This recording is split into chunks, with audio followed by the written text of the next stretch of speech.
All right. Well, with that, we do have a quorum, and I'll go ahead and take quick roll. Let's see. Greg Walsh. I'm here. Great. Thank you. Danny Steyer. Here. Lyda Scoggin. Yes. Great. Matt Fogarty. Yep. Dax Albrecht. Here. Thanks. Marcia Roby. Here. Great. And we do have a quorum. And with that, may I please have a motion to approve today's agenda? I still move, Marcia. Oh, Marcia, I got your voice and a hand raised and a second, second please. Lyda, second it. Lyda, thank you so much. Matt All in didn't have favor? his mic on. Aye. All right, looks like any opposed? None opposed, super. Okay, and may I please have a motion for the approval of the March 17th, 2025 meeting minutes? I move, Matt. Matt Fogarty, thank you. I'll second it. Thank you, Danny. Sure. Danny Steyer, second. All in favor? Aye. Aye. All right, fantastic. Any opposed? Okay, thank you.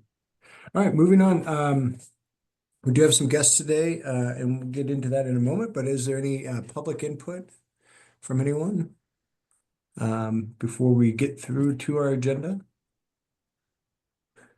Okay, and with our agenda, we do have a presentation from the community planning assistance team, grant request from the Dawn Institute, a quick update on the build from the Greenville Rancheria. I've got some things to cover, and then of course a treasurer's report. So with that, we will move on to the second item, the community planning assistance team. And just a quick sort of scene setter background here is that we're joined today by Hanson Hom and Michael Smiley. This group collectively, the community planning assistance team, also known as CPAT, is sort of a division of the American Planning Association's California chapter that had done some work back in the spring, summer of 2023 timeframe, doing some observations, interviews, surveys, etc., to gather data and information that they could put into an implementation strategy. That implementation strategy was shared with the Plumas County Board of Supervisors last month. And then I know I've sent out the PDF to everyone here. We've posted it on our website. And with it, there were a variety of recommendations around 5 sort of lines of effort that the CPAT team had, the CPAT, I guess I should say, just one T, not 2 T's, the CPAT team, anyway, that they had recommended. So that's just a quick little background, but I'll turn it over to the 2 gentlemen that have joined us, both Michael and Hanson. Thank you very much. And as I was saying to Hanson, I've exchanged lots of emails, but this is the first time we've met or seen each other. So it's nice to see you. And thanks for coming in today. Well, thank you, Patrick, and members of the committee. It's a real pleasure to meet with you this afternoon. I know you have a busy agenda, so we'll try to keep it as brief as we can. Patrick provided a very nice background on who we are and what we've done in the past, but some of you may be less familiar with it. I'm glad you have a copy of the report that was put out in January, but I'm sure many of you have not had a chance to review it. So we'll just at a very high level go over it with you. But our main purpose of this meeting and thank you, Patrick, again for inviting us. As you know, we're meeting with the larger Dixie Fire Collaborative community this Saturday. So we're going to be coming up there in person. But what we would really like to get feedback from you, as you know, is a pretty comprehensive report, 43 recommendations, 18 priority recommendations. But, you know, what we're not going to cover everything at the April 12th meeting. We don't want to bore people too much, but what we want to feedback on is, you know, what are the key items that you, in working with the community the past couple of years, that you see would be most important to highlight and share and discuss and get feedback at the Saturday meeting. So that's what the real purpose of this meeting is really to get your feedback and insights on what you think is important for us to share with the community from this report. So we have a short PowerPoint and I'm gonna attempt to share it. Last time at the county level, I had a difficult time sharing it, but hopefully it works this time. Does everyone see this? That looks good, Hanson. Okay, great. Yeah. Okay. So as you know, as Patrick was mentioning, we were brought in by, oh shoot, I'm gonna have the same problem. I don't know what it is. Okay, there you go. We were brought in by Tracy after quite a bit of work, a very impressive work that was already done by your community through the DFC and other agencies that have put a lot of effort into recovery. And several reports were done, and I know that you engaged with the team of LMNOP for a lot of the reports. So a lot of our work is predicated or springs off of the work that your community has already done, which we felt was very impressive to have. And one of the takeaways from our meeting when we went up there in August was just the impressive amount of work that a community organization has been done. I already fast forward to the other slide, which this quote I think is really applicable to what we saw up there in the community. And the quote is that communities with a high collective efficacy, those who see themselves as self-organizing and not relying on others, are most likely to recover. And that is a quote I put up front because that really came across really strongly when we came up there. Just impressive amount of work and community organization that was already in place. So we're kind of piggybacking off of the wonderful work that you've done to come up with this implementation strategy. So this is the CPAC team, and it consists of 4 individuals. I might want to mention that both Michael Smiley and Brian Mooney actually were involved in previous wildfires that destroyed either their home or their business. So not only do they have a lot of knowledge about wildfires, as well as Tom Jacobson, Professor Emeritus at Sonoma State University, but they also have personal experience. So they probably know very well the type of, the challenges that your community has faced. I probably have the least experience. I have many years of planning experience, but I have not worked in a community that was been devastated by a wildfire. So I learned a lot. So just really briefly from a timeline standpoint, as Patrick mentioned, we signed an MOU with the county and between APA California to do this work. We're a pro bono. APA California is a professional organization, about 5,000 planner members in the state of California. The CPAC program, Community Planning Assistance Team program, is a pro bono program. We offer our resources to communities that need planning services, and we entered an MOU. So that happened in July 2023. As Patrick mentioned, we went up and spent about a week up at the community, learned a lot from the community. Obviously, we're not experts in that one short week, but we got a lot of insights and talked to various groups.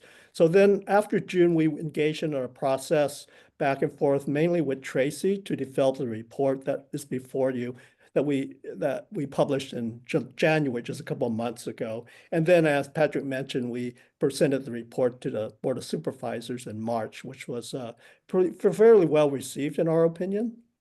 And wanted to kind of just outline 2 key goals of the project.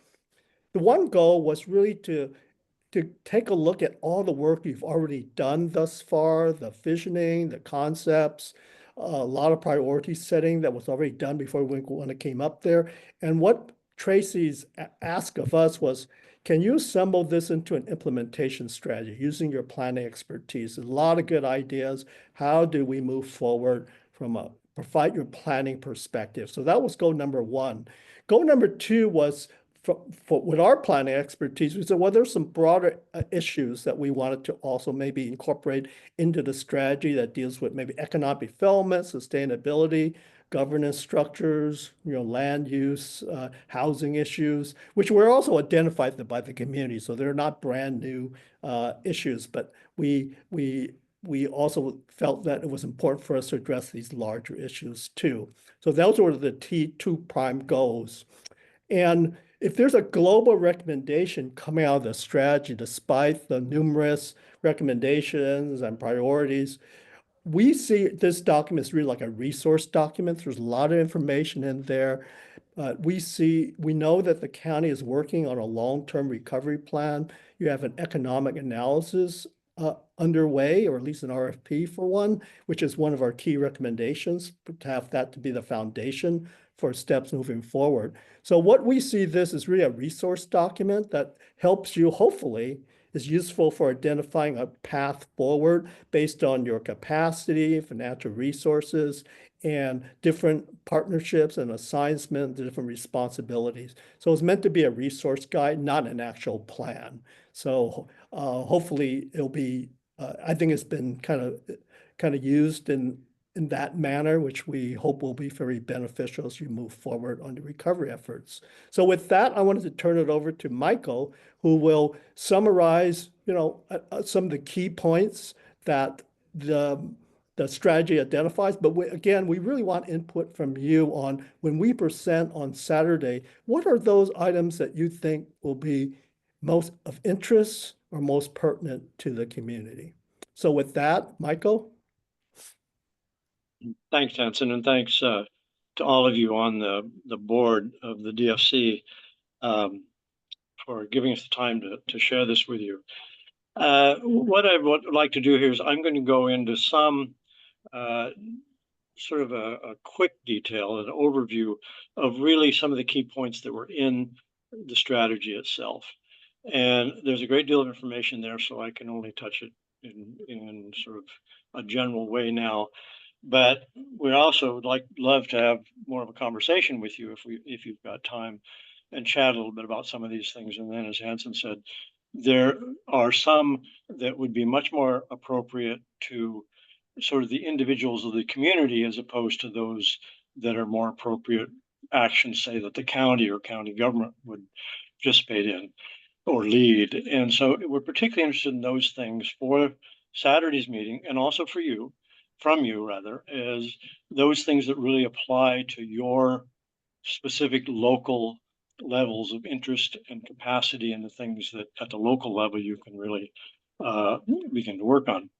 So there's 5 guiding principles that we established as we began working on this project, and they cover sort of broad areas that you imagine in a recovery effort, really the kinds of broad principles in any town building kind of process, but it's very specifically related to the kinds of things in a disaster recovery effort, particularly from a wildfire. And those are, first of all, the first one there, strengthen local governance and community capacity. And it's our feeling, and it's particularly I can speak for myself, I think that that's a particularly important subject for the DFC and the relationship to the local community, to build what your governance structure is. And what that really means is that how can the community communicate effectively in the rebuilding effort up to the county. And so local governance, there's a strong feeling, we believe, that this is a very important one of the 5 principles. Attaining economic sustainability, that means essentially building a community that's economically sustainable as we go forward. There were certainly the economy of the area has had challenges over the last many decades, with the resource industries and so on declining. And so building a community that is economically sustainable over the long term. Housing, the diverse housing needs, of course, we need housing for many members of the community, and particularly because that helps drive jobs and helps drive economic sustainability. So housing as itself is an important principle and an issue to look at. Community design and development, item D here. That really has to do, I'm an urban designer myself. That's the thing I'm personally most interested in as a professional. What does the community feel like? Where are our parks? How many parks do we have? What kind of housing, the buildings, streets? What do they feel like to live in and be a part of? Can we walk? Can we bicycle? Can we get about by motor vehicles to the places we need to get? And is it safe? It's the look and feel of the community. And finally, conducting community-based planning. The principle really gets at the idea that relates to local governance. Planning, and this gets into your regulations like zoning and things like that, that are really community-based, that the planning that you do is not entirely driven by at the county level, but you have direct input in community-based planning effort and the regulations that are appropriate to the community. Of course, within the state law and county and codes and that sort of thing. But so these are the 5 principles, and these 5 principles became the basis for the implementation strategy itself. And each of these principles is a topic area that you could think of them like chapters in the implementation strategy. Next slide, please. So here you see essentially those chapters, and there's 3 of those chapters listed here on this first slide of the relating to the priority recommendations. And you can see I'm not going to go through each one, but you can see under each topic, so under the topic of governance, economics and finance, and housing, you see several bullets here that relate to, this isn't all of the recommendations, but these are the priority recommendations. There were 43 total recommendations, of which we said that you really need to establish what the priorities are of those 43 yourself. And that's a process that we recommend that you go for as Hansen mentioned, in creating your own priority action plan.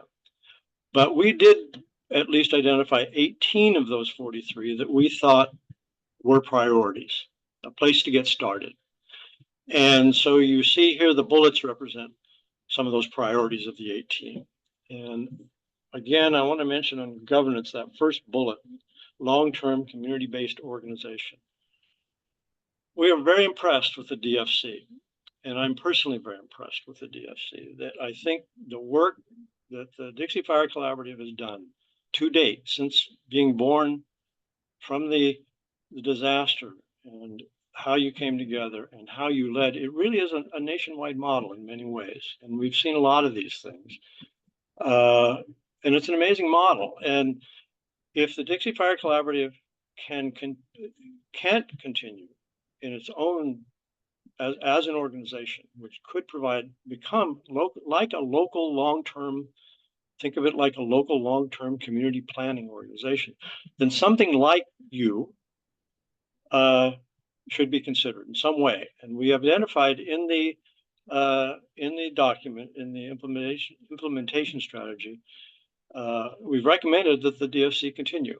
But if it's decided that you don't want to do it that way, then we've identified some potential alternative structures on how you could provide this local community-based voice.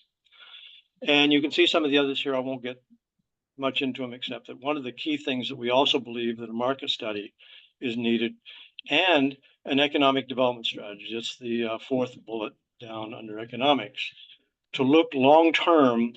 First of all, what is the current real market based on what the likely size of the community and so on is going to be? And that'll help you determine what kind of community can be economically sustainable, both physically and for some of the programs. The economic development strategy is something that seems it's very, very needed, because what is going to be the economy of the Indian Valley? Again, we're talking specifically about the Indian Valley here, not Lake Almanor, not over in Quincy, but the economy of Indian Valley. What's your long-term economy potentially can be? And you can build towards that and start actively working towards developing that economy. Which then, of course, many things about the what the community comes falls out of that economy. Next slide, please. Now, here's the other 2 categories that were in the 5 principles: the community design and community-based planning. And here, again, these are the part of the 18 priority recommendations. And one of the things that we think is important is we talk a lot about using the assets you've got out there. You didn't lose the entire community. You've got school buildings, you've got the supermarket, and you've got this Route 89 corridor, which is a tremendous asset from an economic development point of view. How you capitalize on the traffic that's coming through there, particularly the visitor traffic and so on, in perhaps a much more robust way economically than you did in the past. And so working with the assets you've got, based on what we learned from a economic analysis and an assessment of of the economy.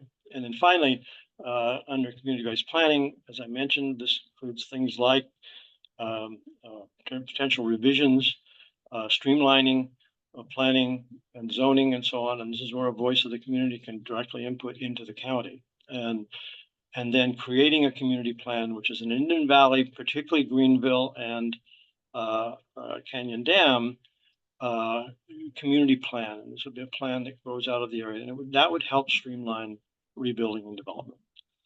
Again, there's much more detail in the document itself. Next slide. The community design and development and community-based planning, of course, those two subjects, more than the prior three, are in some ways very location specific. And so we've identified recommendations that specifically relate to Greenville, and we've identified recommendations that relate to Canyon Dam. And so the prior slide was oriented towards Greenville, and we've got a set of recommendations that relate to these two topic areas for Canyon Dam as well. Next slide. So this is, I believe, the last slide of any content. One of the things that is very striking about the Indian Valley is that it's clearly a marvelous place to live. And Greenville and the communities in the valley there, particularly Greenville, is a really important sort of center, if you like, for the needs of a fairly large area of the surrounding Indian Valley community. And one of the things that happens in these, I'm one of those who has directly experienced wildfire myself when I was living in Nevada County. And so I know how devastating these things can be and what they do to your family and what they do to your emotions. But I'm a planner, I'm an urban designer, and we tend to be, as a profession, we're optimists. We look for, okay, what are the opportunities going forward out of these things? I mean, we have to be, because we're trying to build communities. And there are some great opportunities here to reemerge even stronger than you were before the wildfire. And a lot of this has to do with becoming economically sustainable, balanced with your economy, and building a community using the assets you still have, and going forward and really capitalizing on those and creating this stable community that really is sort of economically sustainable, and it's got the elements in it that it really needs. And it really doesn't have to be a big community. It can be a wonderful, sustainable, small community.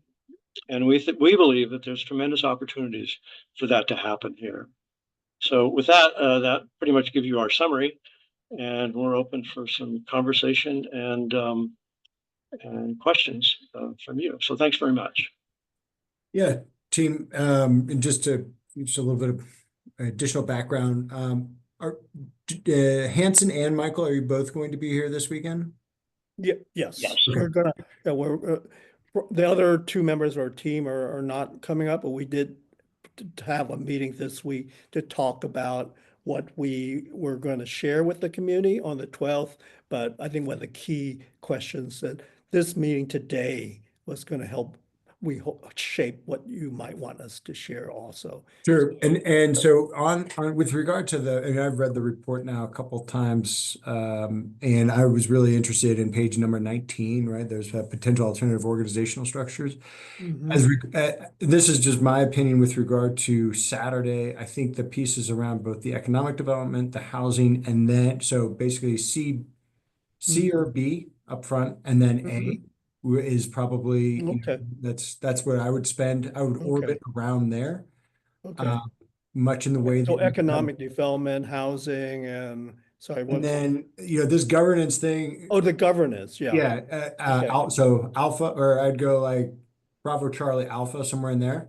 Okay. To me, like the A, like what you've done here, that's very there's a lot for this group right here to think about. There's a lot with our community services district and our Indian Valley Recreation and Parks District, and maybe our Chamber of Commerce, to kind of orbit around with regard to A here. And, again, I don't want to dismiss it on Saturday. I think it is important to bring up, but I think the economic development and the housing, if you anchor there for a little bit, and then maybe follow up with your recommendations from A. That'd be a that's a good going in plan. And I think what you'll find is that with regard to some of your recommendations, being with regard to a snapshot in time in the summer of 23, in some regard, some of these things that we have made progress on, not monumental progress, but mild progress on.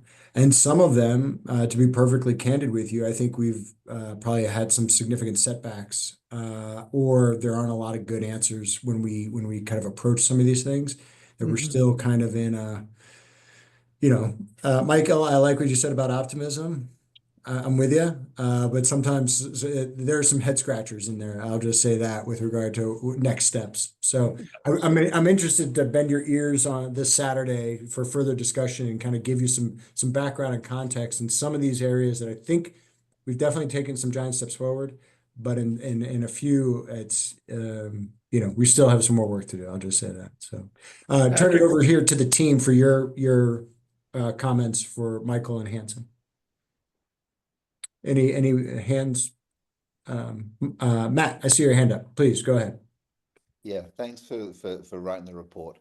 The report references a lot of follow-on plans to be done, like housing plans or economic development plans. And I know that you guys are the planning society.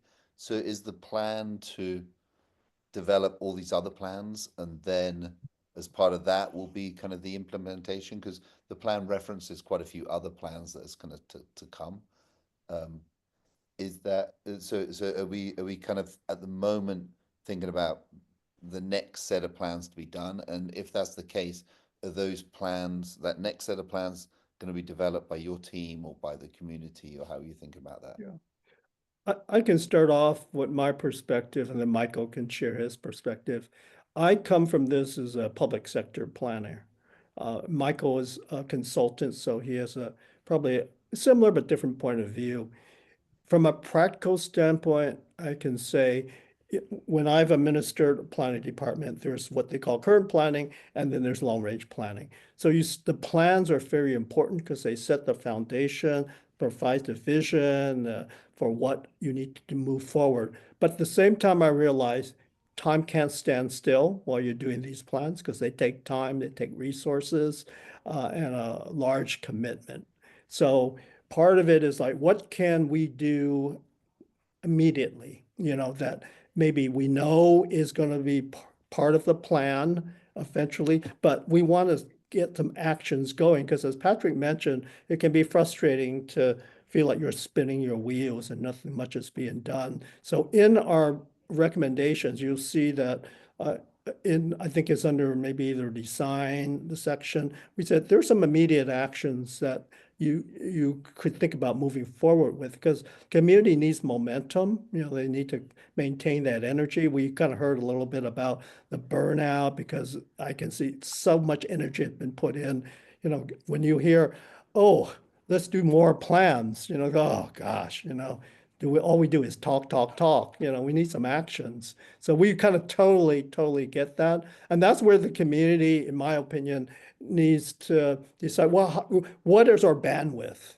How much can we get done? But also be conscientious that, these longer term plans, like first step, the economic analysis, that becomes the foundation for future planning. All that should move forward. But that doesn't mean some of these more immediate actions need to, put in abeyance until you have your big vision in mind. That's just, in my opinion, just not practical, because community gets anxious to see some progress and some rebuilding. And Matt, to your point, so some of this is already incorporated in the long-term recovery plan, and like myself and Tracy and Zachary Gately, who's the grant manager for the county, on Friday, we're doing 8 hours just on that plan to get it over to the publisher. We're just going to do a full day to try to get as much of the content proofread and shipped out so the county can have that in lights. And then there's some supplemental components to that, like the CDBG money that has already been identified to do like the economic study and things like that. So that's stuff that the county's already gotten lined up. It just needs to move forward. So if that helps. And I'd like to add one more thing to that. It kind of layers onto both your question, Matt, and also Hanson's comment, is that there's 43 recommendations here, and that seems like a lot. And it perhaps part of your question is just, this seems like so much. Where do we start? And okay, we gave 18, but that's still a lot. And now what? We have to do some plans. Well, it's kind of like, okay, we've recommended you build a house. Well, now you've got to do some house plans before you can build it, right? And that's kind of where it feels like you are, is doing those plans and those various things. But something that I think is really important for sort of perspective here, for scale, is that take all 43 recommendations. Those are in 5 topic areas to start with. And so if you just divide that, that's roughly only 9 recommendations and some very large topics. And in each of those topics, there's only a couple of priorities. So you can kind of start there. Not all of those 9 in each topic area require a plan. Some of them are administrative actions, their recommendations on what the DFC can do, their recommendations on what individuals can do, and you can do that right now. You can get going. They're more organizational, some of those things. The other thing that I think that gives perspective to this is that the overall, when you look at all 43 recommendations, again, it isn't any single entity does them all. There's things that some of them are county level. Some of them are things that the DFC can do. Some of them are things that other nonprofit organizations can do. Some of them are private sector recommendations for things that the private sector can do. And others are things that actual individuals, you look particularly in the community design, are just going to require a little coordination that the local entity, the DFC or some other entity can do, just to start a community garden, things like that, to start filling in some of these lots that may not fill in for a while. That's something that could start right now just by mobilizing some of the public that's anxious to do something. So there are some plans there, and there's some long-term planning that kind of needs to get started. But there's many, many things that you can do in this implementation strategy that are right now. And it's a partnership between the public and the private sector, nonprofit sector, and individuals. Okay. Just before we move on to the Dawn Institute, were there any other questions or comments real quick for Hanson or Michael? Patrick, if I may, I have a question for you, if I could. Mm-hmm. You mentioned there's been successes and there have been setbacks. Be nice to know, just for our back, what has been the successes that the community has been able to celebrate, and what have been those challenges that are kind of hampering progress? Well, I one mean, question, and then the second question, you mentioned interest in housing, which is wonderful because I think that's a really important issue. Are there any specific areas from the housing area that is foremost on the community's mind? yeah. So two questions. Both of those, and with both of those, I could take a few hours to give you. Yeah, I know. I'd say, when you're talking about using what we already have, like what do we have at our disposal? I think in very real terms, that is something that people are relying upon. Like our school, and our schools are elementary and high school area, like campuses, they have remained and they are open. And there's a partnership between the district elementary school and the charter junior, senior high school.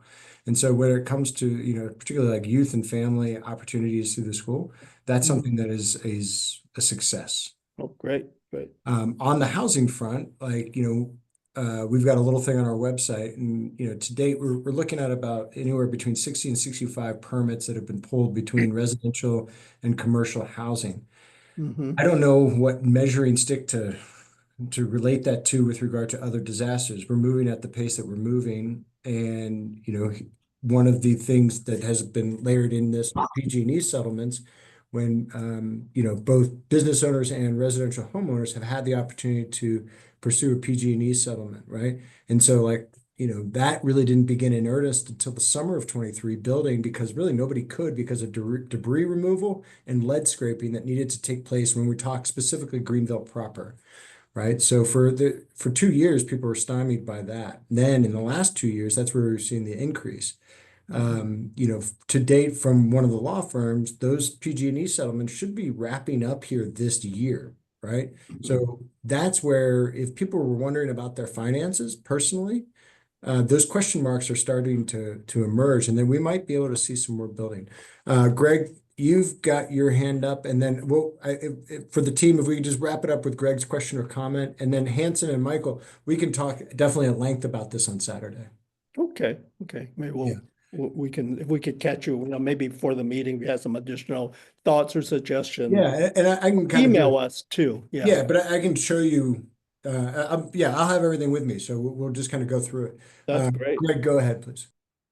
Okay, I really appreciate the work that you guys have done. I read through the handout or the pamphlet that you guys put together. One thing that it seems like we've talked about housing really, really a lot. And one of the things that I haven't heard a lot in the last couple of years is economic development. So I'd really like to, when you do your presentation on Saturday, I'd like to hear more on economic development as well.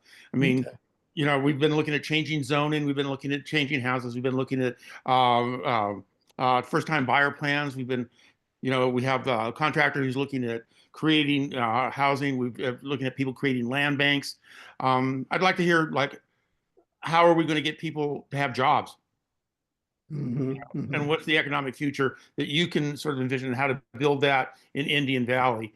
I mean, certainly I think we're a bedroom community no matter what, but I would like to hear more about that. So if you guys can go into some depth about that, because we talk about housing really a lot. Okay. Thank you.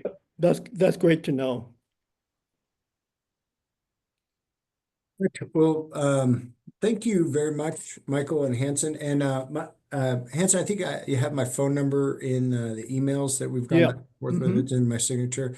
So by all means, please give me a call or text me when you all are on your way. Okay, we will. I'll make sure that we get you set up and ready for Saturday. Yeah. We really appreciate you coming up in person too to elaborate more fully. And we'll have plenty of time. You really kind of break these items down on Saturday, and spend some time with some Q&A as well. Yeah, maybe we can kind of connect just right before the DFC meeting if you have time. I know. Yeah. That's what the time is for. So okay. And you're more than welcome to stay on if you'd like and listen to our next business. But yeah, thanks for joining us today. Yeah, I think I'll stay and I'll hear what you have to say. Okay. Yeah, I'll hang on for a little bit before I have to take off. Thank you very much, everyone, for taking the time. I appreciate you sharing your thoughts. This will be very helpful. Super. All right. Thank you, Joe. All right, next up on our agenda, we have the Dawn Institute with us. We have their executive director, Ali, who's joining us, and then two of the Dawn Institute board members, both Paul and Terry, are joining us as well. So for the steering committee, I did send out with the meeting items the Dawn's overall grant request. I had it up myself. There it is. Okay, and so it was in the text in the grant. The total amount needed was $101,000. Geez, I can't say it. $101,000. $186.40. I gotta go back to math class. But then the amount requested is $99,159.06. So I was just gonna ask about that discrepancy, but I think the budget spells out the $99,000 ask. Anyway, with that, I was going to turn things over to Ali and team just to kind of give us an overview. With it, there was a summary, a one-page summary that I believe everybody saw as well, that just kind of succinctly broke down really what their overall plans are and the timelines associated with the plans. And it looks like Paul is pulling that up right now. So Ali, over to you just to give us a quick round the world on what it is y'all are requesting. Yeah, hi everyone. My name is Ali. I have been working with the Dawn for about a year now. And we are coming to you guys to request funds that ultimately help us cover a contractor expense to really help recover all of our properties since the Dixie Fire so that we can reestablish our economic recovery and development and potentially offer more programs and employment with Dawn Institute. So I have this one-page summary here that kind of just gives you a brief overview, an idea of what our grant request was. So I'm just going to kind of touch on those real quick. You'll see we have some bullet points here. What we're asking for ultimately is funding that's going to help rehabilitate our infrastructure. We need assistance to complete some 4 key infrastructure projects that are outlined in our Spurs trucking and equipment contractor quote, which I did send out to Patrick, I believe, if you want to see those specific tasks and jobs and permitting that the Spurs trucking are going to provide us. I can prove that we need.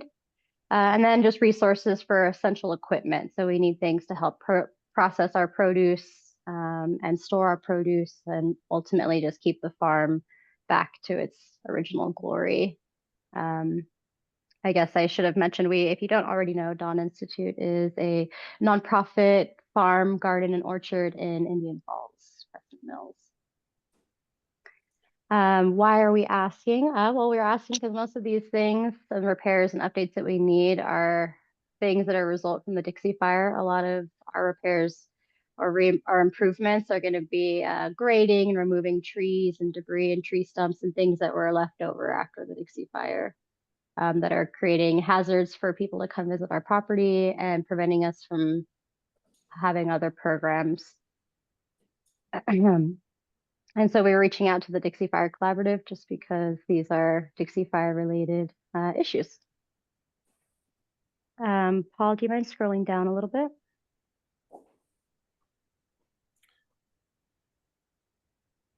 Thank you. So some of the expected outcomes from the repairs and improvements that we would have done in the next 7 months with the help of this grant is reestablishing our infrastructure within all of our garden properties and the orchard. And this is going to allow us to increase local food production and improve food security for our local community, as well as enhancing educational opportunities. We in the past have had internship programs for adults and field trips for kids. And so we would like to bring those programs back with the additional of other trainings and workshops for various people in our community, whether that's food workers, school workers, students, and community members. And our ideal outcome would be able to hire a farm manager and a farm educator. And you'll see some of our key projects here are listed at number 4. These are the items that are going to be worked on with Spurs Trucking. And so if you can just briefly see, a lot of this is just a lot of fire cleanup. You'll notice grading, tree removal, hazard removal, fire debris, grading, things of that nature. And some of these large costs require large machinery that need permitting. So some of those expenses are a lot larger than just, say, scrapping the material. And we would like to coordinate some of these projects so that they can be done together or all at once so that we don't have to get permitting multiple times for the same equipment because our properties are a little bit spaced out from one another. And our long-term goal in the next 3 to 5 years is to rebuild a community agriculture center on Highway 89 located at our orchard. In the past, it was a small residence that interns would use, and we'd also use as an event center. Unfortunately, that building was lost, and we would like to rebuild that.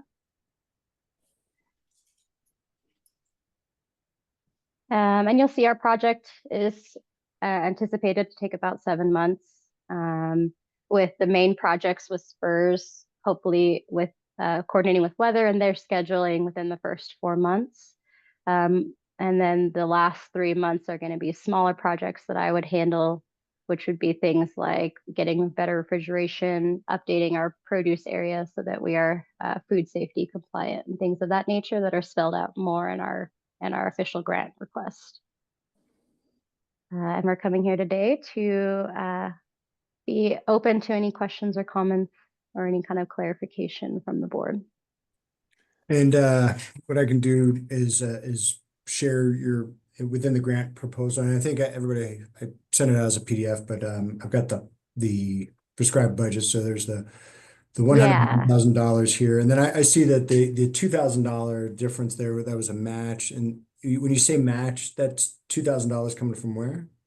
From Don, from the Don Okay, Institute. just so that's what you throw. Okay, gotcha. So Yeah, so let me share any that real quick. in one of the sections, quite a few of the questions in the grant kind of asked a little bit about leveraging funds and how this grant or other grants may work together. And we're hoping with this grant, we can leverage funds from PG&E Foundation to rebuild our community center.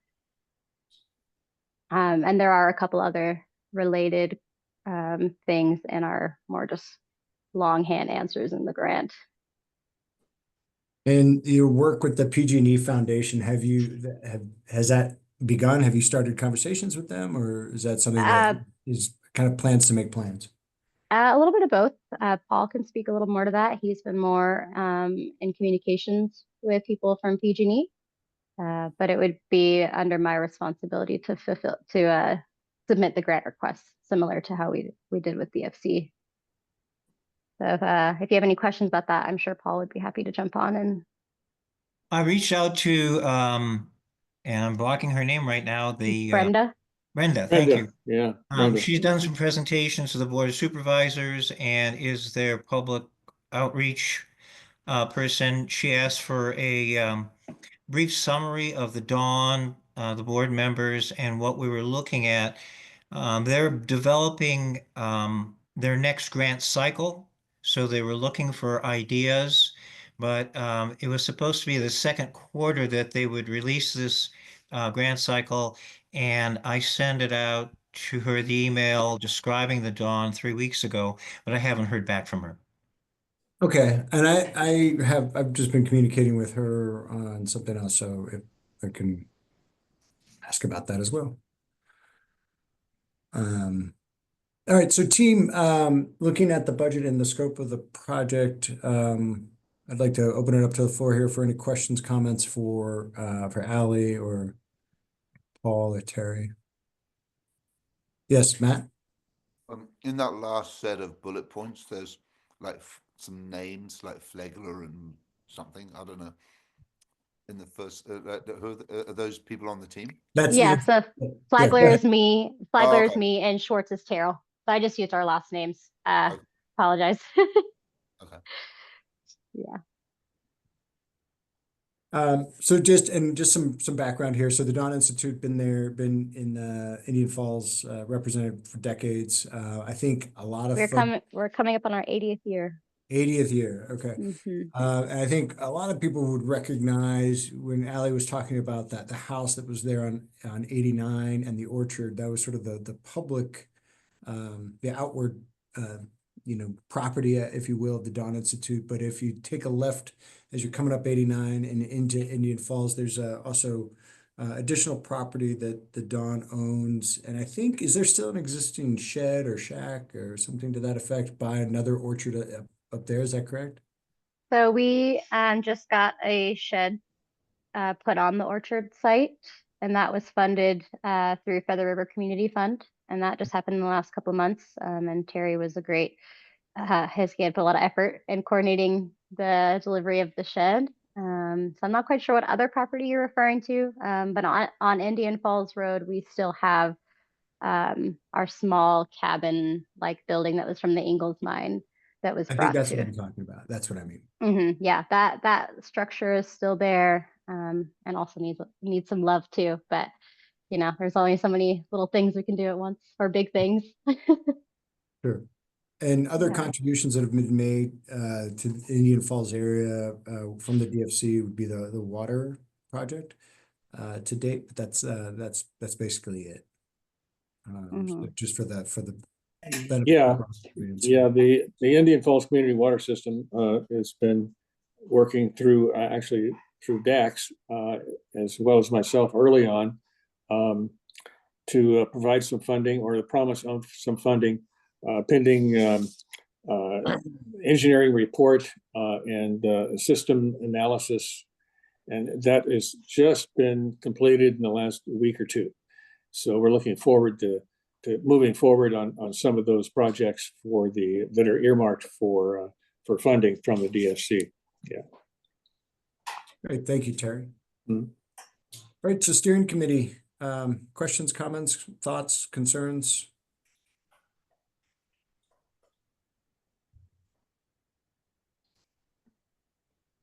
Sounds good to me. I've actually never been to any of the educational programs. So you are going to have kids come and teach them things? Yeah. So field trips that we'd like to really get Greenville Elementary School and Greenville students over this way, especially considering Quincy already has their own, nonprofit educational farm going on. We really want to focus on the Indian Valley. And this is kind of seasonal dependent. So of course, in the fall, we're going to have our annual apple press, apple squeeze. And so usually when students come during that time of year, they get to try the press, they get to harvest apples and work with produce or anything seasonally in that nature, versus in the spring, things are going to be different. So it'd be like hands-on experiences. They can taste food, harvest food, help us plant things, and just generally learn about the natural environment of Indian Falls, and also observing what it's like to come back after a natural disaster, and how we can recover, and how we can steward the land and help it recover after things like this. And that's kind of the goal right now. And of course that can evolve over time as our resources grow and our staff grows. And I'd like to jump in here for a second. Also, a little bit of historical value of the Don Institute is our internship program. We hired traditionally, before Dixie Fire, we hired 3 to 4 interns for basically farm labor, and they did receive a lot of education from our then farm manager, who has since retired. And we hope to, or our plan is, not we hope, but our plan is to reinstate that program. And I might mention that several interns, Elizabeth Powell, Carrie O'Reilly, and a couple others have been interns in the past and run through this program, and have come back to or remained in the community as very productive community members. So it's a that's in itself very valuable commodity for the Don to redevelop. And as Ali mentioned, also our field trip program, reaching out to Plumas County school systems, eventually providing fresh produce for other programs in the community.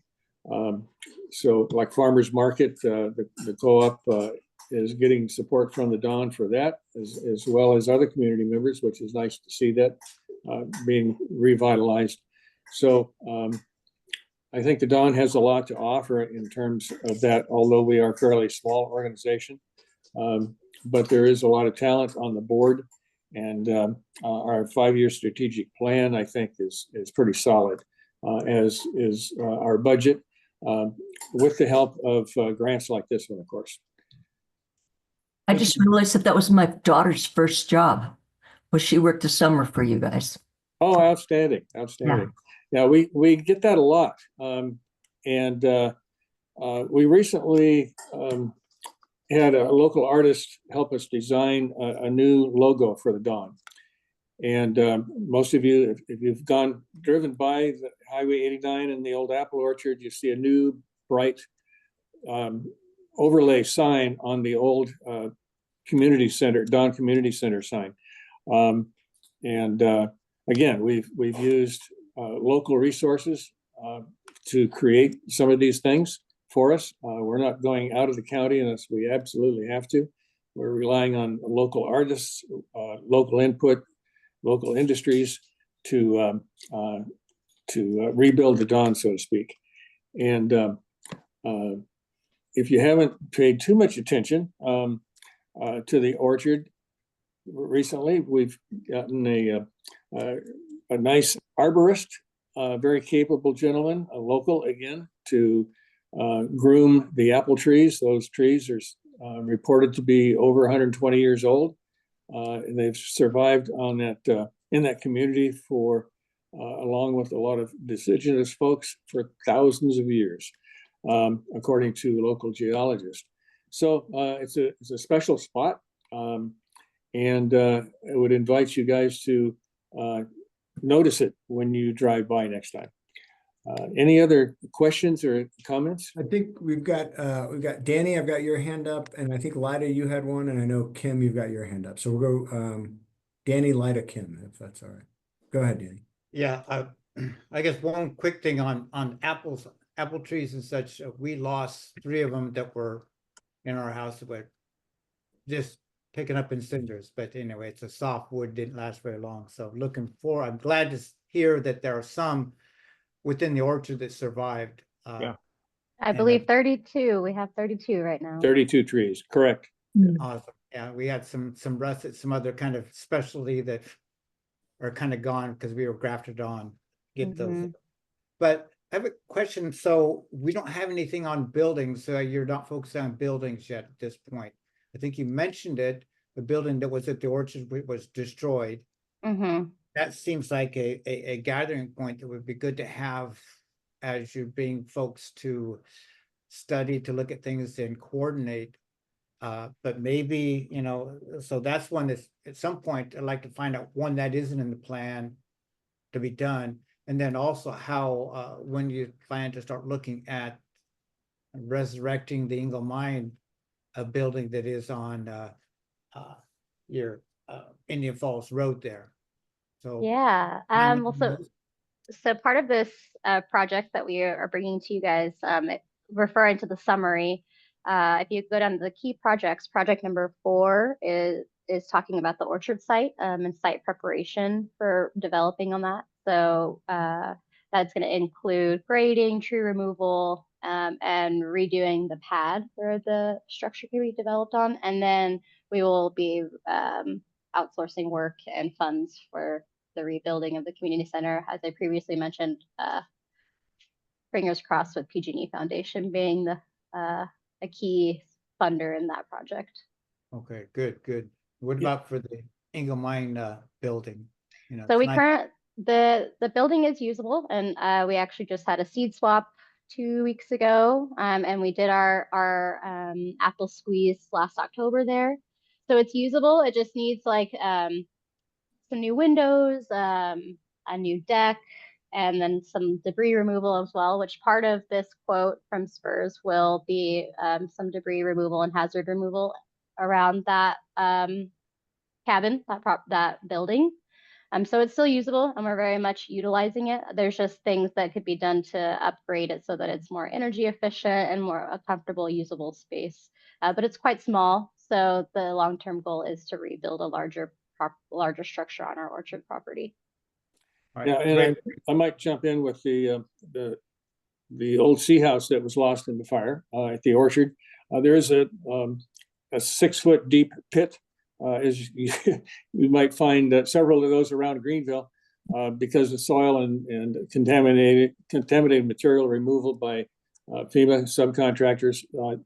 And as Ali mentioned, part of the Spurs construction number 4 project, I think it is to rebuild that building pad.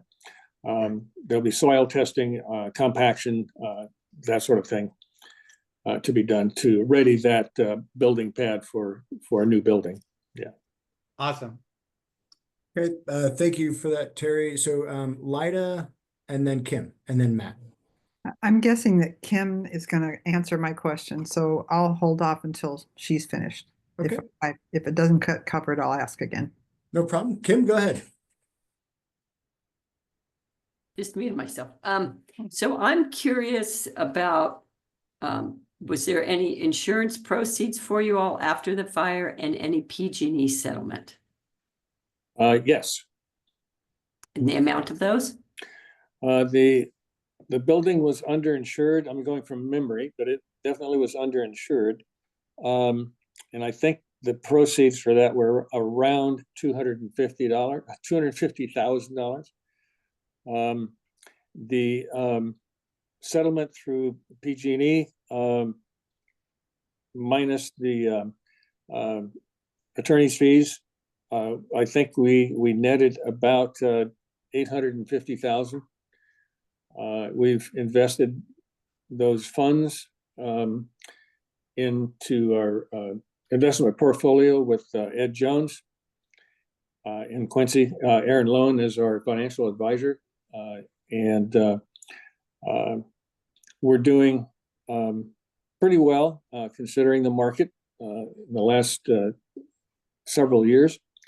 So, but those funds in their entirety are not enough to finish the projects or complete projects that we need to. You know, housing is fairly expensive these days, $350 to $400 a square foot. So it's $500,000 for 1,000 square foot building. So we're faced with, like everyone else trying to rebuild here in Indian Valley, Plymouth County, or the burn scar for that matter, are faced with those incredible costs to rebuild. But funds are floating out there. They are available. And we're hopeful that we can follow through with our, with some help, follow through with our 5-year strategic plan and provide fresh produce, educational activities, and meeting place for an additional meeting place for folks in Indian Valley. So that's where we're headed. So Terry, I just want to clarify that. Oh, go ahead. I'm sorry, go ahead. Well, so it sounds to me like your group chose to take your full PG&E settlement and invest it in an endowment. So you have future funds. Was that it? You're not planning on using any of that money for? I'll jump in. This is Dax. I think I'm also on the Dawn board in case anybody's not aware of that. And a large portion of that money is more or less earmarked for current and future employees that we plan to hire. We're paying Allie's salary out of that currently, and hope to pay a garden manager, farm manager, guard manager, as well as an educational specialist going into the future. And then you mentioned in here about a grant from, I think you said no, maybe it was California Department of Food and Ag, and that maybe this grant could be considered match for that. I mean, we find it at our foundation, it's always really positive when our grants can match larger money coming in. Have you looked into a potential for this money to be used as matching for a larger grant? Paul, do you want to chime in? Since I wrote a lot of grants for the County Office of Education over my 23 years there, that's why I was the one who reached out to PG&E. And part of the whole discussion between PG&E and the Dawn is going to be what efforts we've already pursued, what money we've already gathered, and how we're working with the county. Sue Weber and I worked with Tracy Ferguson for the county planning director and did a couple of community development block grants for the county, but they're focused on right now. One of them is, Matt was asking the question about planning, and Michael and Hanson were also about economic development. Economic development, there's going to be a request for proposal to consulting agencies to look at economic development, especially in the Indian Valley. And that should be happening in the next 60 days. Also, adding on to Tyler Pugh's housing survey that they did a year or so ago, we're going to take a deeper dive into the housing needs. So these things are, I'm seeing it as working with the County of Plumas, with PG&E as a foundation, as well as with Allison and I are working on a Fort County USDA grant as well that is trying to bring farmers and ranchers to work together. And the Indian Valley is going to be a focus site for that. So we have a lot of these moving parts going on, but what we did in the 5-year strategic plan was say, number one, we have to build our infrastructure first before we can do anything, because the infrastructure was all trash, burned. And unless we can build that up, we can't pursue some of the higher, loftier goals of becoming an agricultural education center, as well as be able to produce enough produce to get back into selling it to the co-op and doing some of the things that have been done in the past. So we're in our first rebuilding step. That's why a lot of the money, some of the questions about where the money is all in infrastructure, getting the right staff. Lucky enough to have Allison be our executive director right now, because she's been very active. She follows through like not many in her generation that I have been lucky to know. So I'm really high on Allison's leadership. And then the historical perspective that our president of the board, Terry, can provide, and his wisdom too, working with Edward Jones. So it's been I've just been on the board for 5 years, but it's been a very rewarding board to be on. And I see a real big, strong future for us. And So just to I have clarify, one last question, sorry. I noticed in the Canopy project that they have received support from Alliance for Workforce Development in the way of staffing. I think they've gotten about 114,000 in, actual people that work on that project, but Alliance pays for it. Have you guys explored that at all to see if there could be a potential for that's kind of a side note, but you might, it's working for them. And No, can you repeat that though? What was it? Alliance for Workforce Development. And they would be one of the folks we would work with when we release the RFP for that economic development study, because a lot of the studies in the 42 years I've been in Plumas County are secondary studies. Sacramento says from EDD that these are the number of jobs, these are the private jobs, these are the agricultural, but then they come to Plumas County and ask us if they're right. There's not been primary data where we go to each one of the business partners. The Innovation Hub did develop a list of all the businesses in Plumas County, and we're going to be tapping into that so we can get a better handle on exactly how many employees there are, what sectors they're in, and what we can help to develop in the future. So thank you for that, Paul. And just to clarify, Ali, we have a point of contact at Alliance for Workforce Development. And this is just around getting temporary personnel to be able to support your efforts. And they have 2 offices. One is a regional office in Quincy, and then the other is actually like their workforce generating office. And they have a point of contact if that's something you're interested in. But it sounds like with the $250,000 from insurance and the roughly $800,000 from the PG&E settlements, we're looking at just over $1 million that's been invested to support staffing and a potential rebuild along Highway 89 of your former community center. Yeah. So, we're looking at staffing of 3 positions plus a potential rebuild anywhere between 500 and 600K that will be coming out of that money. So, Matt Fogarty, you have your hand up. Thanks. The plans look great, so it's good luck with all that. A question is from the Dawn Institute, there's a road that goes to Paxton and that goes to Indian Falls, like an old road. Are there any plans to clear that road? Because it's like right there, and all it needs is someone to go out there with a truck and a chainsaw. But is there any plan to open that road up from your place to Paxton and the other way? I can speak to that. They're both county roads. I am not sure between the Apple Orchard and Indian Falls. I don't know whether that's been abandoned by the county or not. The road the other direction toward Paxton has not been abandoned. It does have a lot of tree falls on it. I went through and removed some trees about halfway to Paxton. And there are more coming down with every storm, of course. It's beginning to happen all through our forest, all through the Barn Scar now. Fairly dangerous place to be sometimes. The road to Indian Falls from the old apple orchard has had some landslides, some rock movement, and that sort of thing, and it's barely passable as a walking path in some places. So, yeah. But part of the project isn't to open those up. No, I'm asking because I really enjoyed going like e-biking around, and that would be a great trail from Paxton. Yes, I agree. But that's Yeah, that's the not majority an of- purview. Yeah.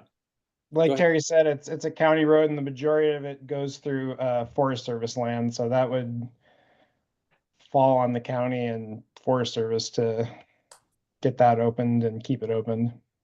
Yeah. All right. Sounds good. And that's also something, I go to the Fire Safe Council meetings, and they have both public land projects as well as private land projects. And so that's something we could bring up to the Fire Safe Council as being a project that would serve Indian Falls in the greater area. So I appreciate that thought, because that's something I can take to the Fire Safe Council. Right. Mhm. It's Excellent. such a beautiful road. Like, yeah, walking along there or e-biking or cycling. It's a really good resource for the county if we could get that whole thing open all the way to Crescent Mill. Be awesome. Okay, thank you for that, man. And yeah, something we'll add that as Project 5. All right. So with that, I think, have we gone around the horn? If there are questions, comments, concerns with anybody? All right. Well,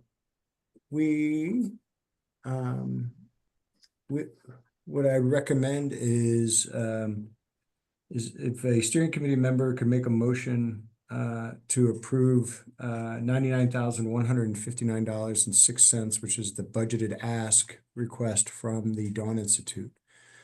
Would anybody? I'll make that motion. Okay, I have Lyda making a motion to approve $99,159.06. Lyda Scoggin.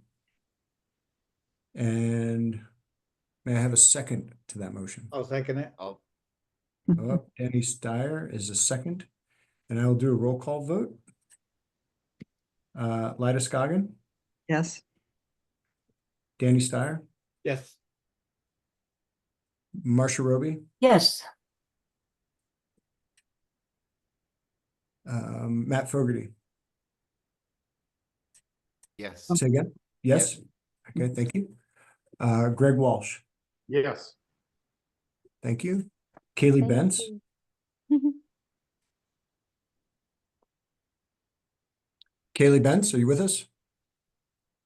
No. I'll come back. Shelby Leon Yes. and Dax Albrecht. I'll abstain because I'm a Dawn board member. Thank you for that. So one abstention. All right, and Kaylee Bentz. They're muted. I'm not sure if they know that. Might not be around. He is working.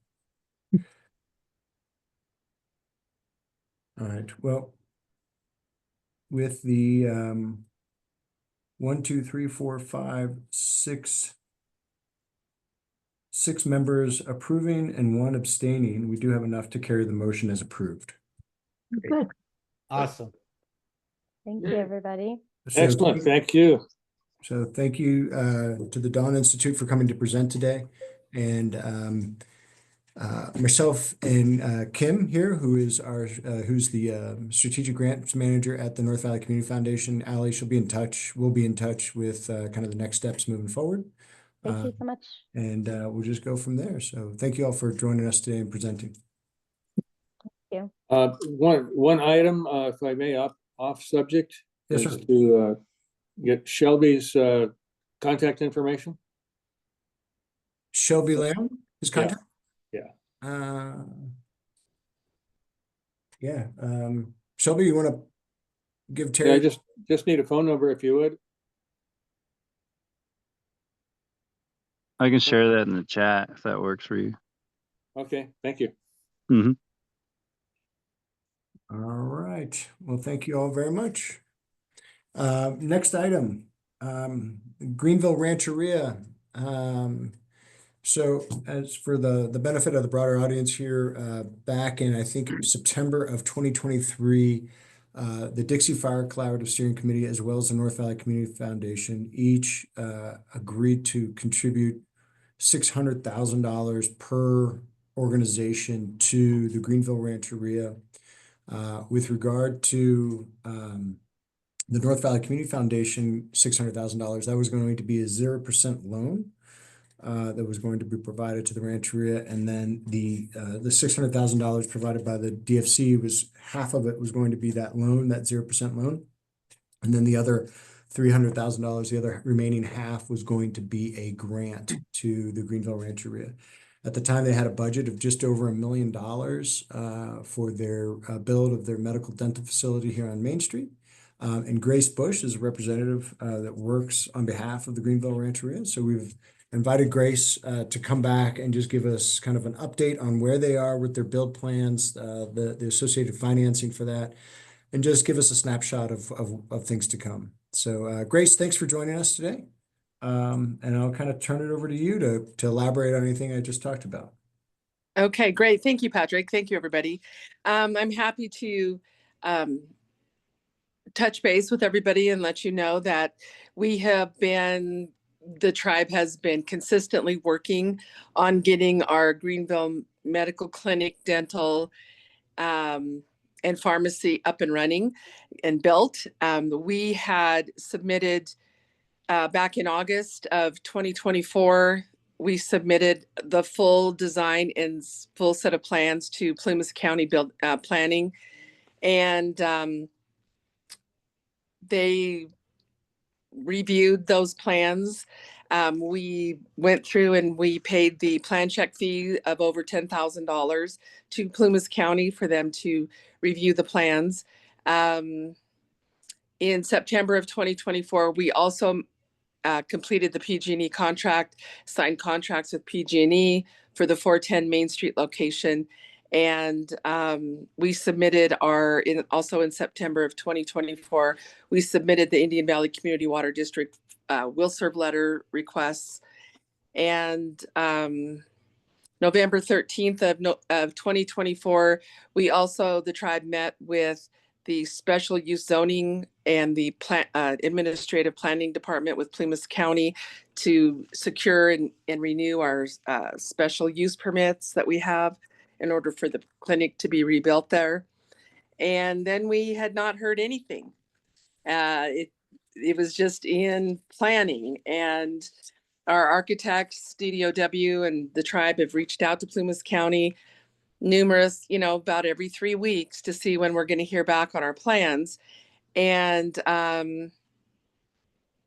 we finally met, Plumas County Planning finally let us know that they had indeed, I'm trying to see I think it was January of this year, they had outsourced our plans to a firm in California it's called Schum's Coda Associates, only because the Plumas Building Department they're not that familiar with the OSHPD 3 clinic plans. And so they felt like they needed to outsource everything. So they reviewed them from August until January of this year. And then they outsourced them to Schum's Coda Associates. And then we just, March 15th, received initial comments from Plumas County and Schum's Coda back to our architectural firm.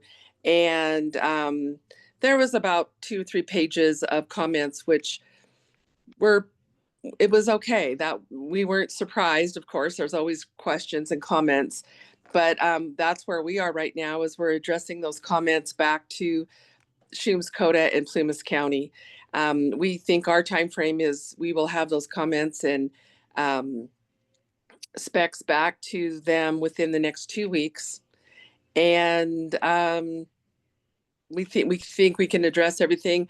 I've reviewed the comments. I visited with our architects, and there's nothing in the comments that we think will delay our project. We looked to bid this project. We're hoping in May of 2025, this May. Then we'll see where we're at. This is a 16,323 square foot building. Our medical dental administration part is 13,998 feet of that. We have a behavioral health center, which is new to the Greenville area, and a 2,300 square foot pharmacy is what we've got in these plans. I know earlier you talked about employment, and this will be a huge boost to the local economy if we can get this clinic up and going. We are there. We are, you know, the tribe has an office at 96 South Main right now. I would say there's probably 8 or 9 office people that work in that office every day. And then we have the medical and dental clinic that has 2 to 3 providers and then support staff. So there's probably, I would say maybe 10 people now that are working every day in Greenville. But obviously, when we get this building up to speed and get it built, that will provide a huge increase to employment. I think right before the fire hit, we employed about 45 to 48 people right in Greenville every day. So that's what we're working on. We haven't stopped working. Obviously, when we get our bids out, and we will see if we have enough insurance money. We'll see if we have additional FEMA money that they've promised us. And then, of course, this million, you know, there's about $1.2 million from the North Valley Community Group that we are looking for. And that was simply to add the square footage so that we could add the pharmacy. And so we are moving forward. It seems like it's slow to us, but I know relatively it's not. In the meantime, Greenville Rancheria did build the 2 homes. They're right there on Main Street at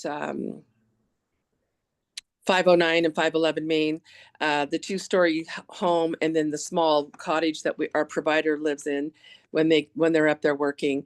So we did get that built, and they're occupied. They've been occupied since last June, and so we have made that progress. But yeah, the clinic is just, you know, it's a long time planning, and in the meantime, the tribe did purchase the lot right there next to the clinic that used to be, I think it was a county resource building. It used to be the Auto Center. It was a CarQuest, like auto parts store. So in the lot in between the American Legion and okay. That front lot, the tribe went in and did purchase that. We wanted to purchase it prior to our design, because that would have sure helped, but it was tied up in legal matters. And so once that got resolved, the gentleman reached out to us, and we did go ahead and purchase that lot for probably, it will be overflow parking, off-street parking, because we've already designed our building. And so it was too late to add anything with that, but we thought it would be wise to have that for off-street parking. And then also, because our site is really tight for what we've got on there. And then we also purchased, you know, we own the lot at 333 Main where our EPA building burned down.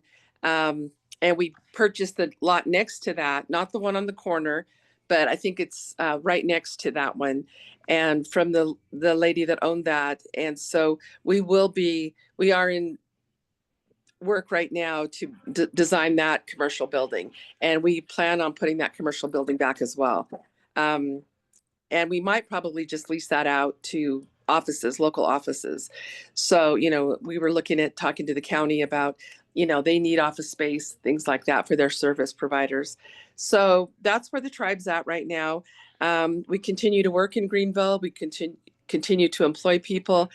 And we're just keeping our fingers crossed when these bids come in that we have enough to build this building, and we will let you know.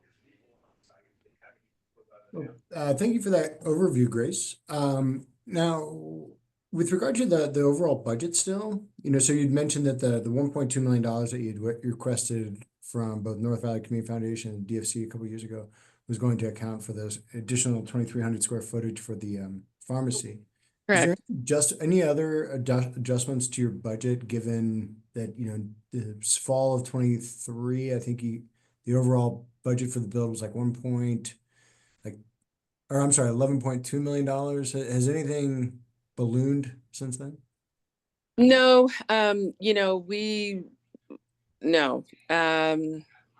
we've gone out and got, we have a professional estimator that came out and gave us those estimations. We haven't updated those. What we plan on doing is, we met with FEMA. We let them know what our budget, what our estimators are giving us. The last project that those estimators did for us, they were within $1 million of being correct on the bids. So we're pretty confident, and they were $1 million high, which was where we wanted them to be. And so we just have been, in touch with our insurance company and our and FEMA, and we plan to do is bid this project as quickly as possible in May, and then we'll see where we are, and we will come back to the committee here and let you know where we stand. We may have to phase the project, if it's necessary. But we're hoping that we will have enough funds. In the meantime, the tribe is working with PG&E to settle. You all know where that goes. We were one of the last people, I guess. I mean, we have attorneys, and they've been working, and we've submitted everything we can possibly submit. And they just haven't come back with anything that is even an offer at this point. So, we had a huge loss, and we're not holding out much hope that PG&E is going to, what they provide is going to be able to rebuild in any way, shape, or form because of the costs. So that's where we are. Okay. Kim? Do you have any sense when you might hear from PG&E and or FEMA on this? Well, we've sat down and met with FEMA within the last 2 months. And they're just saying, well, let us know when you actually get your bids, what you're going to need. And we made sure that all of these projects are open, and they know, we've applied for everything we can apply for.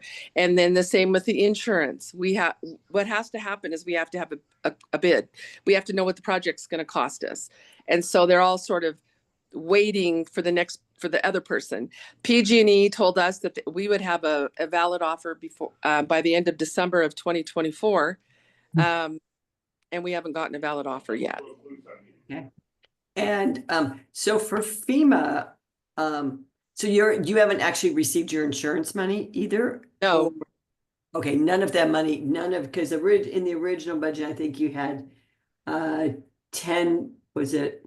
You had an amount that you had actually that you had coming in from. Yeah, I think it's $1,097,000 or something like that. That's how much we believe that we're going to get from Ameren. And then we were hoping Ameren is our insurance company. We were hoping not to have to tap into FEMA, but we applied for FEMA, and we've always had them current, so that in case because we don't know what it's going to come in yet. Mm-hmm. So we met with FEMA to make sure that that they would be able to step in and help us with some of the projects that, if the bids came in higher than what we anticipate and higher than what our insurance will pay. So we're just basically pushing to get the plans in. Once we get this bid out, then we'll know where we are. And then we'll go back to our insurance and go back to the FEMA and see, where we are.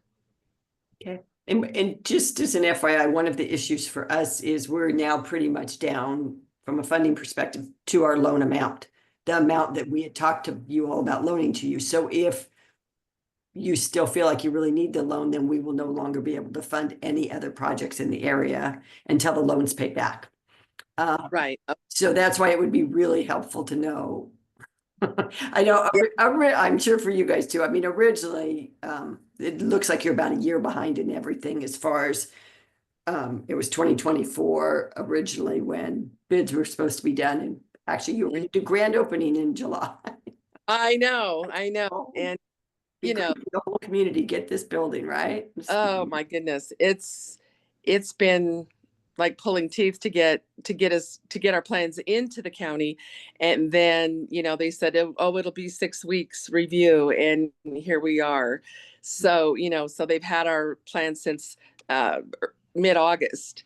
And we're still waiting for our plan review. So yeah, and I asked as well, Grace, and yeah, the technical aspects of the medical of it being a medical facility is one of the reasons why they determined that they wanted to go out of county to a specialized plan checker that could look at all the additional, I suppose, additional plumbing and electrical requirements for the extra equipment and whatnot. But yeah, so that didn't help. yeah, it's an OSHPD 3 facility, and I was in a discussion with the county prior to us even submitting our plans, and our architects asked them if they thought they would be outsourcing our plans because it is an OSHPD 3 facility and it's a clinic. They said no, that they thought they were going to do it, and then 5 months later they decided to outsource it. So they review, you know, it took them quite a while, and I was a little distressed over it because I know that they had given the clinic, they had told us they were going to give us priority because we are a clinic and a medical facility, and that, you know, it is employment, and that we would have a priority for plan review once it was submitted. But it's just took a really long time. And so this Shums Coda place that they outsourced it to, it seems like they reacted pretty quickly once they got the plans. And we, like I said, we have the written comments now. So I'm encouraged that that it's going to move quickly now. So we're looking, like I said, to hopefully bid this thing out May or June, depending when we get the final back from the county. Great. Well, thank you for that information, Grace. Team, any additional questions or comments? Yes, Marcia? The design is really beautiful. You did such a nice job on that. And I was going to ask you, the trees that are in back of your property that go up the hill, are those burn trees your trees? No, we don't own any of that property. The gentleman that property, we contacted him to see what his plans were, and I don't know off the top of my head his name right now, but he had offered to sell that property to the tribe. We do not have any funding to purchase the property, but we did ask him if he was, you know, we were a little concerned over the dead standing trees, if he was going to be able to take those down, and he said no, he had no use for the property at this point. He was going to sell it, and it would be the new owner's responsibility to take those down. So the tribe, we look, but we don't have the funds. We're holding on to all the funds that we have for the rebuild of the actual clinic. And so we did not have any funds to purchase what he was asking for that property. The Feather River Resource Conservation District in Quincy has a program, it's a grant through CAL FIRE, that if you have 3 acres of burnt trees, or you have neighbors around you that make up 3 acres, they will cut them down for free. So I'm trying to get Richard Wilputz, who lives up the hill from you, but I need to find out who owns that property so I can contact them and let them know about that project. Oh, good. Okay. Well, let me see if I can get you his name. Well, that'd be great. Okay. Thank you, Grace. Thanks, Marcia.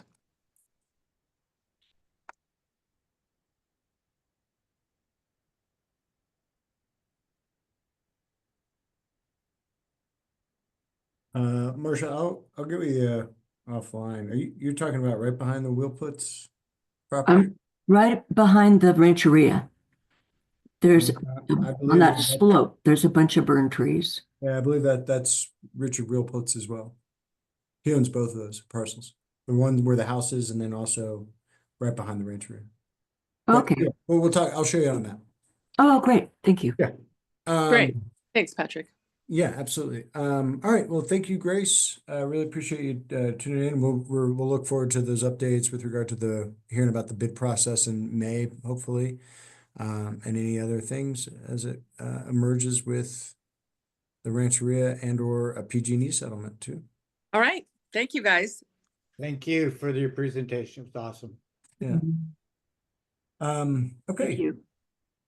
So moving on, I'll just kind of keep my comments brief. Just wanted to give everybody a quick update, coordinate. So this Saturday, obviously, Hanson and Michael, you know that they're going to be there to present the CPAT presentation in its entirety. We also have Indian Valley Recreation and Parks Department coming to kind of talk about the projects that they're working on. One of which is what the DFC and North Valley Community Foundation funded with regard to the fitness center and the makerspace, kind of the progress on where that is and what next steps. So that's one of the pieces. We'll talk about the business marketing grant with the Indian Valley Chamber of Commerce. Up to now, there have been 13 applicants in the last week. So that really kind of went live with the chamber a week ago, and there have been 13 applicants. The program was budgeted for 12 different businesses. I think one of them actually was in Chester, so they're working with that person to maybe say, like this was really focused at burn scar specific, businesses. So just to determine the sort of the eligibility requirements there. But looks like they're kind of rounding out what that looks like for the businesses that will be supported to about 12, 13 there. And then, get this piece done with regard to those marketing needs for those businesses and/or signage. And then once those things are pretty much done, then there's the opportunity to look at to see if the chamber wants to do a phase 2 here or not, or just move on. So anyway, that's where that stands. Long-term recovery plan cover art. I'm going to share my screen here real quick. All right, I think y'all can see that right now, and there we go. So this was this sort of I don't know, chromatic contrasting, what have you, was an idea for the long-term recovery plan cover art. There was this item, and then there was something like this. So this was a collage of what students had done based off of a painting from a local artist. So something comparable to this. The other ideas were around just having photos of essentially sort of like an emblematic photo of maybe Indian Valley or just the area overall that you might find like on a website or something. So I'll show you the other one again. There's this one. That was an idea. This, or some professional photography, or like sort of like hobby photography, but a very presentable photo. So no decisions need to be made on this right now, but this was just sort of food for thought with regard to what some of the ideas are out there. And on the long-term recovery plan, I'm just helping Tracy Ferguson as well as Zachary Gately, who's the grant manager. I think Paul Merzinski, I don't know if you were included in that, but we're going to work here in our office here on Friday to just really just get the homework done. A lot of the content has been created, but it just really needs to be condensed and just looked at to make sure that it's good for press. And then the county, Plumas County, had contracted with a group called Minter, a graphic design company called Minter Harnish, I think out of Sacramento. And so these items will be sent to them, and then they will craft and make it look all nice and publish it so that the long-term recovery plan for the county can then get to the Board of Supervisors for final approval. Yes, Danny, your hand's up. Yeah, what about something of a shot down Main Street before the fire, a shot down Main Street after the fire, and a shot down Main Street now? You know, that'll kind of show kind of what's, you know, the devastation and the recovery in process. And I think that should be in that somewhere, if not actually taking over that cover of that, my opinion. Yeah, absolutely. So some compare contrast, sort of before, after, during, that type of thing. So yeah, a mix of that. I'll definitely bring that up. But yeah, so that's what we're working on. And then I do have a newsletter that I'll be sending out. I was actually waiting for this meeting to conclude to just get just a kind of a quarterly newsletter out of just general information out to the email distribution list.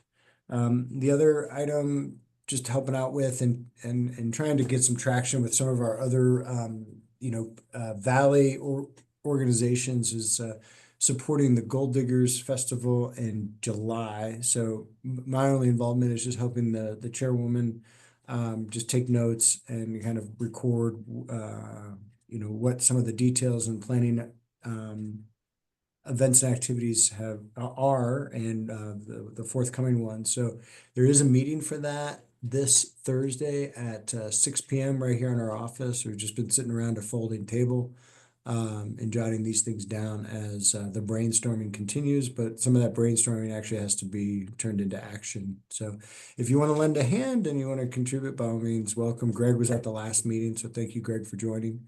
And many hands make light work. So thanks for that.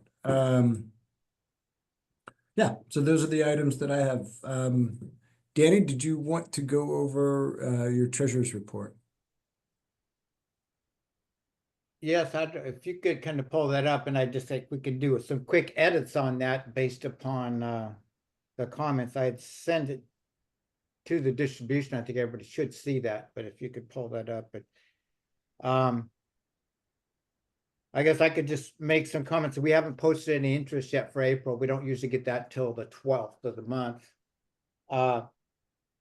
And the Plymouth Housing Council monies and the Indian Valley Health Well-Being Center, those have moved from commitments into actually grants that have been approved. So that's increased that amount to $1,884,696 of grants that have been approved. And we have no new expenditures, but our current balance is $999,674. Oh, actually, that's the old one. I sent an email out just before the meeting, Patrick.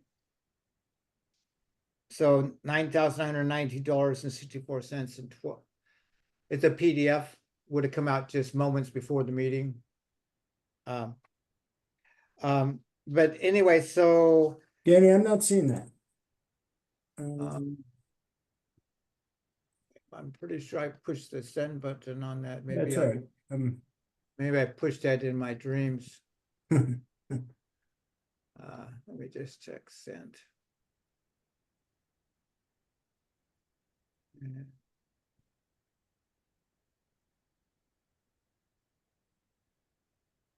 It looks like it was in my dreams. Yeah, no problem. So you should get it momentarily then. It was stuck in drafts. I thought I pushed send, but anyway, it should be there. So we had our total commitments. I had down to $390,620, but with the, $99,000 that was we just talked about, that's going to be pushed into our commitments. So we have $489,851 as commitments. And that will raise our outflow. The total outflow that we've had to date is $2,637,125.69, which is 84% of the monies that has come in. we've actually earmarked and, you know, some of his commitments, but that's what we've got available, that we've actually committed to and everything else. So funds available, we have, $502,000, $895, which is about 16% of the funds that were brought into, the, DFC. So, you know, so we're looking at, you know, $500,000 yet to be distributed that we have there. And that is taking, and I pushed into that basically are things that we just verbally approved for the Dawn Institute.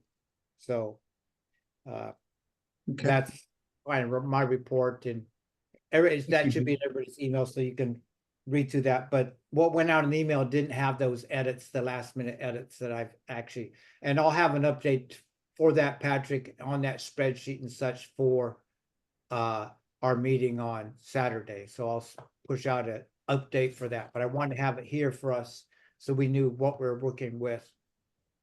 Great. Thank you for that, Danny. And so I've got Greg, you have a question or comment, and then we'll go to Kim. Yeah. Please refresh my memory. What have we decided to do with the $300,000 for the Rancheria? We discussed forgiving it, and are we collecting it? Recommendation, I think in light of what we just heard from Grace, I would recommend just tabling that until we actually know what they're going to receive as a PG&E settlement, because I know that Grace had alluded to the fact that she doesn't know, and I'm not saying that I believe her in that they don't know. You know, these things, it's like they have to wait until their attorneys come back with something. But whether it be, you know, if they're going to get $100 or, you know, $10 million, right? It would be nice to know what that is before y'all make a decision on how to proceed with that $300,000 that's been, there's the $300,000 in the grant form, which I believe that's already been, that's been executed. And then there's the $300,000 in the loan. And I think Matt had, you know, posited the idea of forgiving that, of just saying, let's just take that $300,000, turn it into a grant, they can have it. But again, I would recommend just kind of just holding off until we know a little bit more about their financial situation.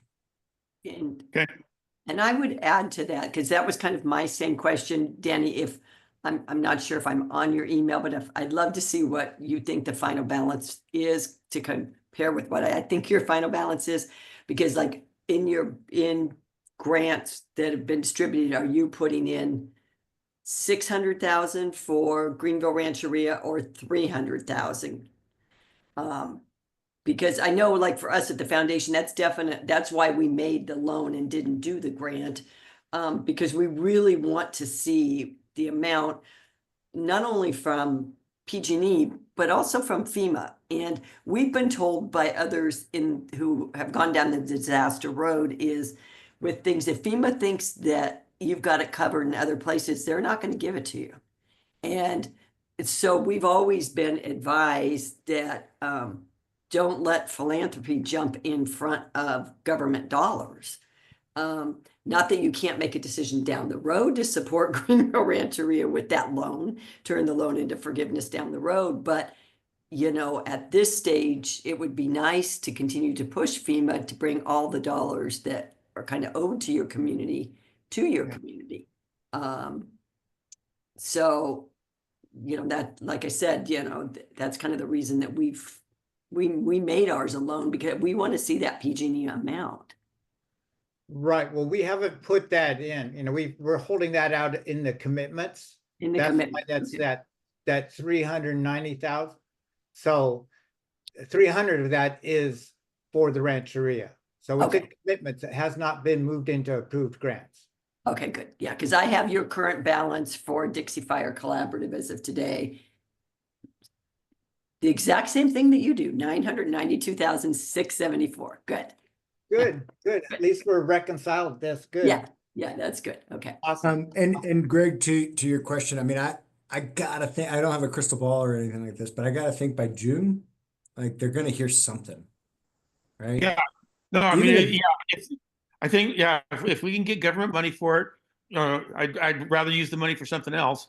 You know, that's all. I mean, if they need the money, that's one thing. But just as a grant, if it's not really, really needed, Sure, other places that are needed. You know? 100%. Yeah.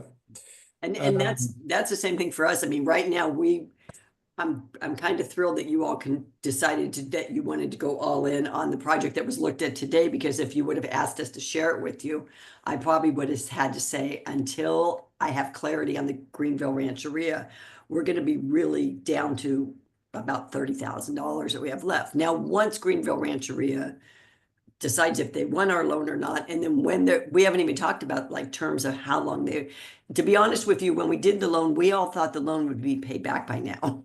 Because we thought ground would have been broken, and you know, we all expect these things to move faster, but we thought they would have heard back from PG&E. We do kind of anticipate they'd get a decent PG&E settlement, just based on how much they lost in the area.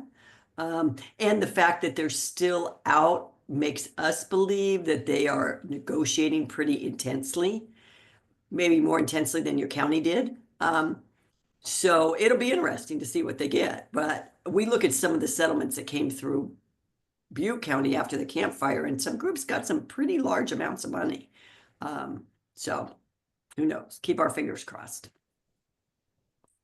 Thank you for that, Kim, and thank you for the report, Danny. We'll hear more about that on Saturday. One thing I forgot to add in my report is, as of Friday, we did so the final submission from the Plumas County Development Commission, specifically their set aside 501c3, which is the Plumas County Development Corporation. Roger Diefendorf, he did submit a $25,000 grant that they had indicated that would contract services with RCAC for the help to implement the down payment assistance program. In the associated budget, it answered the mail on about $15,000 that was going to RCAC with regard to the program. And then there's a delta of about 10 grand there. So I did ask Roger just to refine that budget a little bit so that we understand what that gap is between the 15,000 that we know is going to RCAC for the work of their consultant for that, and then what the additional 10 grand is for. So, but I will have that on the agenda for April 21st. That'll be a grant request up for review for you all for $25,000 as it stands right now. Okay, so Danny, we're good there. Lida, do you have anything that you'd like to brief the team on? No, No. not at this point. No. Okay, thank you, Lida. Marsha Roby, anything for the team? Yes, so last Monday, we finally were able to have our Greenville Firewise Collaborative. So it really went well. It was well attended. We had people from CAL FIRE, the RCD, the Firewise community, Plymouth Rural Services talked about the Least Dose Ready program. Travis Goins talked about the new GEM The Genesis system. Genesis. And we got a lot of good. Oh, Tommy Brisnovich talked about home hardening and go bags, and just there's a lot of good information shared.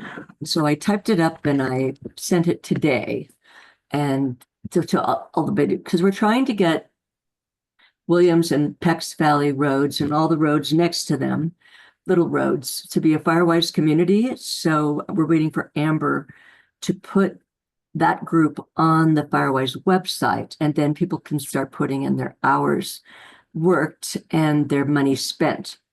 And then if we can get that to be a Firewise community, then maybe we can work on Greenville and see if we can't get Greenville to be a Firewise community, because, you know, it can help with insurance. Not all insurance, but some insurance is looking at that. And it's, you know, a neighbors helping neighbors to be more fire resistant. So it's a really good program working together. Yeah, thank you, Marsha, and thank you for spearheading that in our community and all of that. You know, being able to get that meeting on the books and get the presenters, And those topics covered, that was done by Marcia, working with Amber at the Plymouth Fire Safe Council to really get it done. So thank you for leading that effort, Marcia. You're welcome. And Marcia, let me just add one thing. The Rebuild Paradise Foundation has a gravel grant program, and we've funded it in a couple different rounds. And they have been working with Mercury Foundation and actually found that they could substantially lower. First of all, Mercury Insurance made a decision to come back, or maybe come to Paradise to now write grants again for homeowners. And then in the cases, quite a few people have gotten their insurance premium lowered substantially who participate in this gravel grant program. And it's just about putting X amount of gravel around your house. And it's been super successful up there. And so I can give you her contact for Jen Goodwin at the Rebuild Paradise Foundation. Might just be something that could be helpful. Great, thank you so much. And Kim, if you could CC me on that, Okay. because I'd be happy to follow up with her.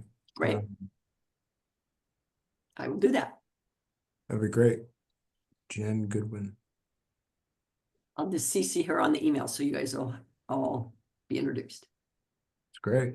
And Mercury Insurance is writing policies? They're writing policies now up in Paradise since Jen has met with the CEO and brought him up there, and they're writing policies now. And there's quite a bit of savings they have found. So It's great. News. All right. Greg Walsh, anything for the team? Nothing for, well, actually, yeah, a quick informal survey. For the Gold Diggers Day Parade, what we've done in the last few years, it's been going down and staying within kind of like the spot and a main turn in the spot. And I was wondering how many people would like to see it go back to the original route, given that we don't have the way station anymore where people used to gather. But we did it for the Veterans Day Parade, and they started off there. It involves having the CHP once you cross 89. But I just was wondering if people have feelings about that, and having more people lined up on Main Street as opposed to all clustered around the spot with the parade people making that turn right there. Did anybody have any kind of feedback on that, on which route they would rather see? I think it worked fine at Veterans Day, lining up on Mill Street there and then having everything kind of go across the highway. In order to get, from my limited understanding of it, to get the encroachment permit from Caltrans in order to do that is not that insurmountable, especially with the time in advance that we have to request it. It's the same thing. We had to do that for the turkey trot as well, because we're crossing over the highway with runners at 6 miles per hour. So anyway, I think it works both ways, that's just my take on it. But to do it and to just have that, I don't know that it's that hard to do, if that's the No, I don't think it's that hard to do. I was just wondering if people have any thoughts or feelings about it. And to me, it seems like it's kind of going back to tradition, and we've got enough houses up there now that kind of like more showing off Main Street a little bit instead of.